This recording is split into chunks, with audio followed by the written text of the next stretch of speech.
Hey there guys, Mike here again. Thanks for clicking this video. Welcome to my channel. This video is another Landcruiser tech video, or more a 12HT tech video. Recently I rebuilt my engine, and now that the weather is getting kind of colder and the oil's getting thicker, I noticed that my oil pressure is going really high. I wanted to get to the bottom of it before I actually get any colder and before I drive this even more, because having higher oil pressure is not really good for the engine and the seals and the oil filter and stuff like that. So let's get to the bottom of my oil pressure issues and see what we can do to rectify it. So before I can speculate whether or not I have high oil pressure or not, I have to eliminate the possibility that my stock gauge actually does not work. So either the gauge on the dash or the sending unit itself. And the only way you can kind of do that is by removing that out of the system and putting in a proper oil pressure gauge. So I ended up pulling the original oil pressure sensor from the 12HT, and this is the original one, and it probably has about 300,000 kilometers on it. So I'm not sure if it's still in spec or still within its tolerance of reading. So we need to eliminate that from the equation. So this is what I ended up installing. So I ended up getting an Autometer electric oil pressure gauge, and there's the new sending unit, and all you have to do is run a new signal wire back into the cabinet. So I just ran the wire over top and push it into the firewall and mounted it up to the gauge. And there we have it. There's the oil pressure gauge.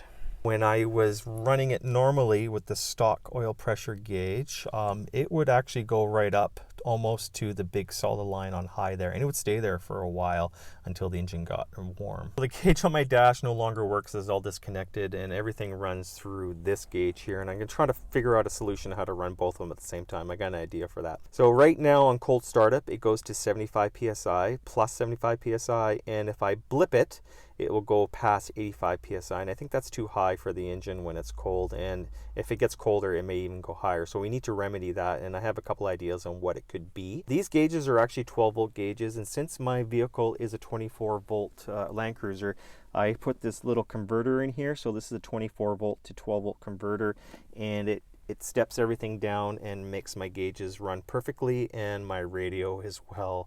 So when the engine is warm, the oil pressure seems to be really good. There's no issue there. My concern is the cold start oil pressure that's too high, and it's bad for the seals.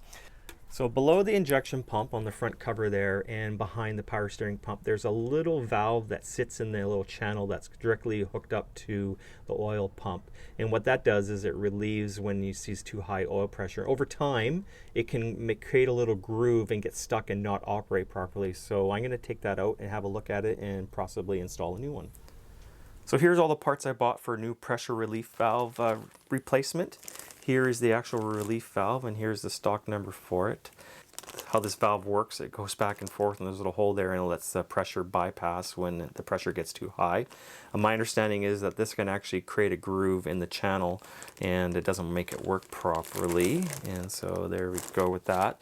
I ended up getting a new spring as well, and here's the stock number for that. I got a proper seal for it as well, so it seals nicely, and I got a new cap for it just in case I butchered it up, or it's cheap enough, you might as well get a new one. I bought a new pressure sender as well, so this is for a 12HT 24 volt vehicle. I got something really cool. So this is an aftermarket piece, and what it is an extra long pressure relief valve. So they make this a little bit longer, so it actually will get out of the groove that the stock one created. You can see that. So I'm going to give this one a try to see how that actually works and if the pressure reading is accurate on it. So I'll put a link in the description below on all these part numbers and where I got this stuff. A couple of things to note: you're going to need a short little stubby 22mm wrench to get that bolt off because it's in a tight position, and to get the actual valve out you're going to have an issue. What some people do is they will try to find a piece of doweling or piece of wood that fits perfectly in there. What I ended up doing was creating an actual extraction tool that goes in there, and what ends up doing is you screw that down and it mushrooms out this side here, and it creates tension on that, and so you can actually pull it out, because if there's a groove there you won't get the stock one out at all. So I made this special tool, and we'll see how it works, and if you're interested let me know. I don't have a problem sharing my ideas with you guys. So let's go ahead and remove that bolt. See the bolt right there, so that is the channel that fits the pressure release valve, so we'll reach in there and we'll unscrew that and we'll pull the old one out. Well, I have to say that this tool that I made worked like a charm and it pulled this out no problem. That was fantastic. Awesome. So stay tuned in the video and I'll show you how this tool actually works and how I built it. So for curiosity's sake, I'm going to measure the old spring that just came out of here. So this is around 2.25. Let's go ahead and measure the new one. Almost 2.3. So there was some fatigue in that spring. So I'm curious to see how that actually affects the oil pressure. Okay, so let's put this newer aftermarket longer one in and we'll lube it up with some oil, slide it in, put the new spring on, put the new seal on, and away we go.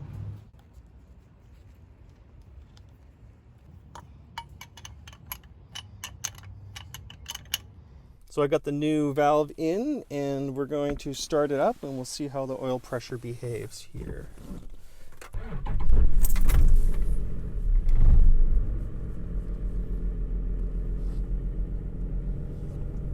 Like normal, it kind of just sits at 75 there, so that's not too bad. So we'll just warm up for a bit and we'll go for a drive.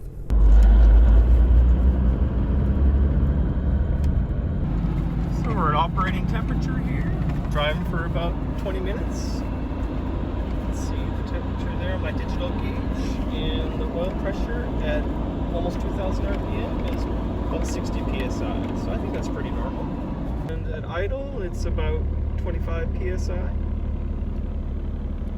So I've been driving around for a couple days now with the longer valve and the new spring, and the oil pressures are still kind of high. So I suspect that the valve is working, but the spring tension is just too much. So I ended up putting the old spring back in again. That seems to keep things in check. What I think's happening with my engine is it's still kind of new and things are still kind of breaking in and things are just a little bit tight. So I'll just let it warm up for an extended period of time and take it easy, and I'll monitor it over the next 3,000 or 4,000 kilometers. If you're interested in a tool like this, please keep on watching in the video. I break it all down how I make it. Once again, thanks for watching. Please like and subscribe, and we'll see you in the next video. So let's have a closer look of the relief valve removal tool that I made. Basically, it's just a piece of DOM,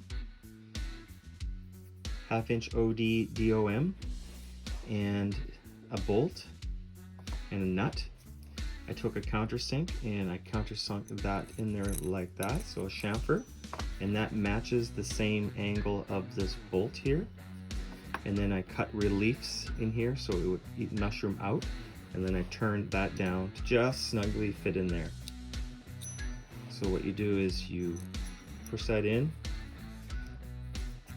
screw that 1/4x20 nut on, slide it into the channel where this relief valve sits. You can feel it snug in, and then you hold it with the 5mm, and then you take a 7/16 wrench and you tighten that up, and there you see it's snug and it will just pull right out. So let's look at the dimensions here and how we did it. So I needed to adjust the size a bit so it could get around the power steering pump, but it is 2 inches long, a 1/2 inch OD. This was a 3-inch bolt, which I cut down to 2 5/8 inches. And then I just filed the end there to fit a nice little small wrench so I can grab onto that. And then just a nut, and that's it.